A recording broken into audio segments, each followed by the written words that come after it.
አልሸባብ እንደ ታሊባን ሲል የሚጠይቀው የአደም ዳውድ መሐመድ ጽሑፍ በአፍጋኒስታን ለረጅም ጊዜ አሸባሪ ተብሎ በእነ አሜሪካ ሲዘመትበት የኖረው የታሊባን ኃይል በስተመጨረሻ አንሰራርቶ ሀገሪቱን እንደተረከበው ሁሉ በሶማሊያ ሰሞነኛው የአልሸባብ ማንሰራራትም ቡድኑ የታሊባንን ታሪክ በሶማሊያ እንዳይደግም እንደሚያሰጋ ይገልጻል። አልሸባብ ሳይታሰብ በድንገት በቅርቡ በሶማሊያ ተከታታይ ጥቃት ማጠናከሩን ጸሐፊው ይገልጻል። የሶማሊያ መንግስት ጠንካራ መሰረት የምትባሏ ሞቃዲሾ ከተማ ጭምር በሁሉም አቅጣጫ ለአልሸባብ ጥቃት የተጋለጠች እየሆነች መምጣቷን ጭምር ይገልጻል። በቅርቡ ጠቅላይ ሚኒስትር አብይ አህመድ በሁለቱ ሀገራት ሶማሊላንድን ማዕከል አድርጎ የተፈጠረውን ዲፕሎማሲያዊ ፍጥጫ ለማርገብ ሞቃዲሾ በተጓዙ ጊዜ አልሸባብ በሞቃዲሾ አየር ማረፊያ አካባቢ ጥቃት በማድረስ የግድያ ሙከራ ማድረጉን የጠቀሰው ዘገባው ከዚያ ወዲህ ከሳምንት ቀደም ብሎ ደግሞ በራሷ በሶማሊያ ፕሬዝዳንት ላይም ተመሳሳይ የግድያ ሙከራ በማድረግ መላው ቀጠናውን ማስደንገጡን ይተርካል።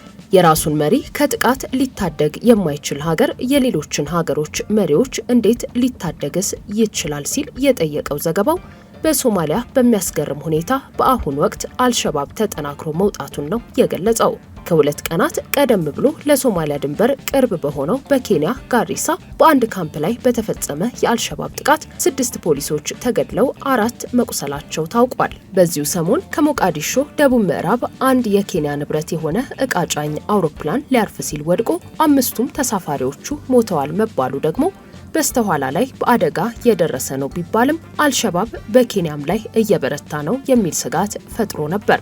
ይህ ከመሆኑ ከቀናት ቀደም ብሎ ለኢትዮጵያ ድንበር ቅርብ በሆነችው በሶማሊያዊያ በለድወይኒ ከተማ በአንድ ሆቴል ላይ በደረሰ ጥቃት 10 ሰላማዊ ሰዎች ተገድለዋል መባሉ ሌላ ስጋት ፈጥሮ ነበር። ከሶማሌ ክልል ጅግጅጋን ተከትሎ ሁለተኛዋ ትልቅ ከተማ ከሆነችው ጎዴ ከተማ ተነስቶ ታላቁን የዋቢ ሸበሌን ጅረት ተጎራብተው የከተሙትን ቀላፎ ሙስታሂልና ፌርፌር ከተሞችን አቆራርጦ ለሚጓዝ ከሶማሊያዋ በለድወይኒ ለመግባት ከ270 ኪሎ ሜትር የማይበልጥ የ4 ሰዓት መንገድ ብቻ ነው የሚበቃው ይባላል። ወደዚች ለኢትዮጵያ ድንበር ቅርብ ወደሆነች ከተማ በተሽከርካሪ የተጠመደ ቦምብ በማፈንዳት የዘለቁት የአልሸባብ ሸማቂዎች የአካባቢው የጎሳ መሪዎችና ሽማግሌዎች ስለ ጸጥታ ጉዳይ እየመከሩበት ነበር የተባለውን ሆቴል በአንድ የተቆጣጠሩት። ቀኑ ሙሉ የዋለ እገታ በሆቴሉ ተከናውኖ በመጨረሻ በጸጥታ ኃይሎች ብልጫ በተደመደመው በዚህ ጥቃት 4ቱ የአልሸባብ ሸማቂዎች ራሳቸውን በቦምብ ሲያጋዩ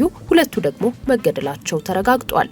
በሶማሊያ በአልሸባብ የሚፈጸመው ጥቃት ባየለበት በዚህ ሰሞን ከቡድኑ ጋር የሚደረገው ውጊያም ተጠናክሯል ይባላል።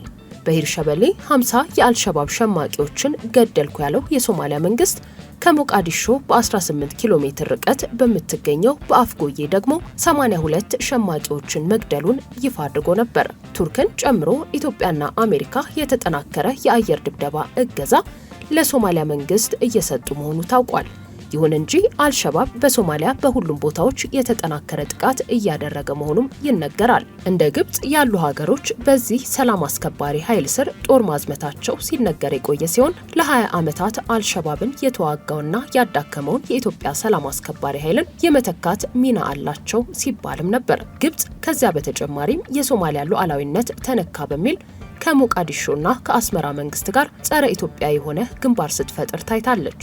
ለሶማሊያ መሳሪያ በማስታጠቅም መጠነ ሰፊ እንቅስቃሴ ስታደርግ ቆይታለች።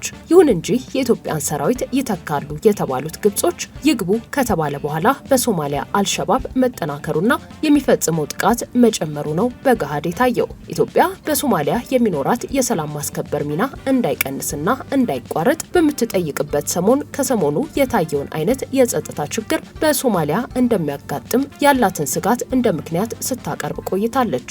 ከሰሞኑ የአልሸባብን ጥቃት መጨመር የታዘቡ አንዳንድ ወገኖች የሶማሊያ መንግስት አልሸባብን በመዋጋት ልምድ በሌላቸው በነግብጽ ላይ መተማመኑ ዋጋ አስከፍሎት እንዳይሆን ጥያቄ ሲያነሱም ይደመጣሉ። በርካታ የዓለም መንግስታት ከ2 ሳምንት ቀደም ብሎ የሶማሊያውን ፕሬዝዳንት ሐሰን ሼክ መሐመድን ለመግደል አልሸባብ የፈጸመውን ያልተሳካ የግድያ ሙከራ በማውገዝና ለፕሬዝዳንቱ ያላቸውን አጋርነት በመግለጽ ላይ በተጠመዱበት በቅርብ ሰሞን የካርኒጂ ጥናት ተቋም ይዞት የወጣው አንድ የምርመራ ሀተታ ግን በቀጠናው አዲስ አይነት መልክ ያለው የደህንነት ስጋት መፈጠሩን ይጠቁም ነበር።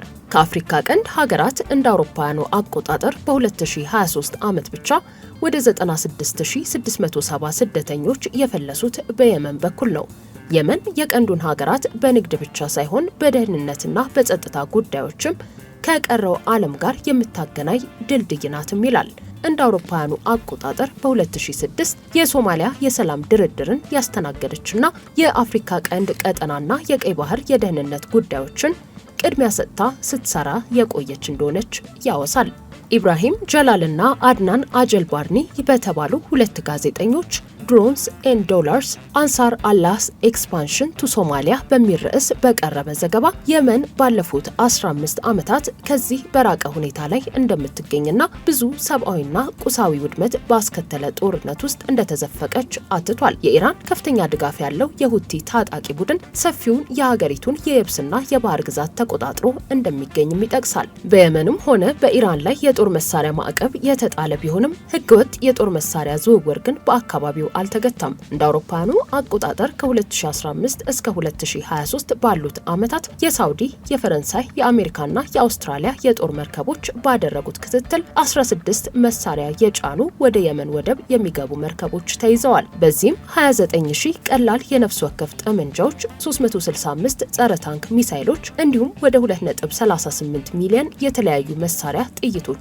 ተተኳሾች ተይዘዋል ይላል። እንደ አውሮፓውያኑ አቆጣጠር በጥቅምት 2023 የጋዛ ጦርነት ከፈነዳ ወዲህ ደግሞ የየመኑ ሁቲ ቡድን ባህር ተሻጋሪ ጥቃቶችንና አጋርነቶችን ማካሄድ ስራዬ ብሎ ማጠናከሩን ይጠቁማል። እንደ አውሮፓውያኑ አቆጣጠር ጃንዋሪ 2024 ላይ የቡድኑ መሪ አብዱል ማሊክ አልሁቲ በተለያዩ የአፍሪካ ሀገሮች ስር በመስደድ የአውሮፓዎችንና የአሜሪካን ተስፋፊነት መምታት ይቻላል ብሎ መናገሩንም ዋቢ ያደርጋል። ስለዚሁ አሳሳቢ ስለተባለ የአፍሪካ ቀንድ ስጋት የተጠየቁት አሜሪካዊው የባህር ኃይል ዩኒቨርሲቲ ፕሮፌሰር ክሪስቶፈር አንዛሎን ሶስቱ የሽብር ቡድኖች ዓላማቸውን ለማሳካት ሲሉ ቀይ ባህርን ከመሻገር አልፈው ሊታረቅ የማይችለውን የርዕዮተ ዓለም ልዩነታቸውን ጭምር ሲሻገሩ ታይተዋል። ይህ ደግሞ ከዚህ ቀደም ያልታየና ያልተለመደ ነው በማለት ለሲኤንኤን ማብራሪያ ሰጥተዋል። ፕሮፌሰሩ በሰጡት ማብራሪያ ብቻ ሳይሆን በተባበሩት መንግስታት ድርጅት የጸጥታው ምክር ቤት በቀረበው የደህንነት ሪፖርት የዛይዲ ሺዓ ቅኝት ያለው የሃይማኖት ፖለቲካ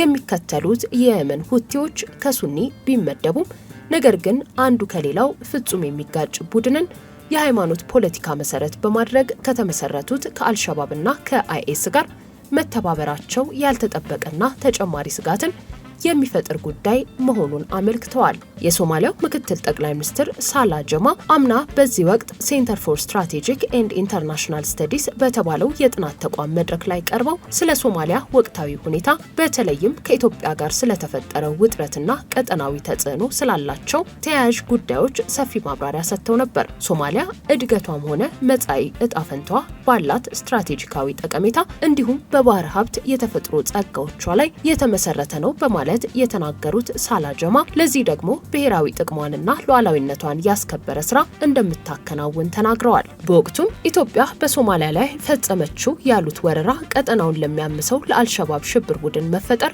መሰረት የጣለ ችግር እንደነበር የወቀሱት ባለስልጣኑ ዛሬም ከሶማሊላንድ ጋር ስምምነት በመፈራረም እንደ አዲስ እንዲጠናከር እድል ፈጥራለች ሲሉ ከሰዋል። ከቱርክ ጋር ያደረጉት አዲስ የደህንነትና የኢኮኖሚ ስምምነት ለኢትዮጵያ አጸፋ ከመስጠት ጋር እንደማይገናኝ የተናገሩት ባለስልጣኑ ከዚያ ይልቅ ለእድገታቸው መሰረት የሚሆን ሰላምና ደህንነት በሶማሊያ ለመፍጠር ሲባል የተደረገና ከረጅም ጊዜ ቀደም ብሎ የተጀመረ ግንኙነት ውጤት መሆኑን አውስተዋል። ፕሬዝዳንት ሐሰን ሼክ መሐመድ ኢትዮጵያና የቀጠናው ሀገሮች አልሸባብን በመዋጋት የዋሉትን ውለታ ለማሳነስ ሲሞክሩም ነበር። ከዚህ ቀደም አልሸባብን በመዋጋት ስም በሶማሊያ ብቻ ተገድቦ እንዲቀር ለማድረግ ሲሰራ የቆየው ፖሊሲ አልሰራም ሲሉም ተደምጠው ነበር። እሳቸው ይህን ቢሉም ቡድኑ ዛሬ ላይ ስልጣናቸውን አደጋ ላይ የጣለና ቀጠናውን ስጋት ውስጥ የከተተ ባህር ተሻጋሪ የሽብር ግንባር ሲፈጥር ነው የታየው። ቱርክ ባይራክታር ድሮን ለሶማሊያ አስታጥቃለች። ከዚህ ባለፈም የውጊያ ሄሊኮፕተር ከሰሞኑ አቅርባለች። ይሁን እንጂ ሶማሊያ እንደ ኢትዮጵያ ያሉ የቀጠናውን ሀገሮች ሚናና ድጋፍ በሰፊው ካላገኘች አልሸባብ ከባድ ስጋት ውስጥ መሆኑ እንደሚቀጥል ነው ከሰሞኑ ሁኔታው ጎልቶ የታየው። በሶማሊያ ከዚህ የግጭት ስጋት በተጨማሪ በቂ ተፈጥሯዊ ቀውስ አለ ይባላል። ዘንድሮ ብቻ በድርቅ ወደ 1.1 ሚሊዮን ሰዎች በሶማሊያ ለረሃብ እንደሚዳረጉ የዓለም ምግብ ፕሮግራም በትላንትናው ሪፖርቱ ይፋ አድርጓል። ይህ ተዳምሮ በአጠቃላይ ከሀገሪቱ ሕዝብ 4.4 ሚሊዮን ዜጎች ለምግብ እጥረት እንደሚጋለጡ ነው ሪፖርቱ የገመተው። በሶማሊያ ከተፈጠረው የጸጥታና ተያያዥ ቀውስ በተጨማሪ በአፍሪካ ቀንድ ሀገሮች አለመረጋጋት መስፈኑም ይወሳል። በሱዳን የተጋጋለው ጦርነት በተፋላሚዎች መካከል አዲስ የኃይል ብልጫ እየፈጠረ ሲሆን የጀነራል አልቡርሃን ኃይል በጀነራል ሐሚቲ ላይ ድል እየተቀዳጀ መሆኑ እየተነገረ ነው።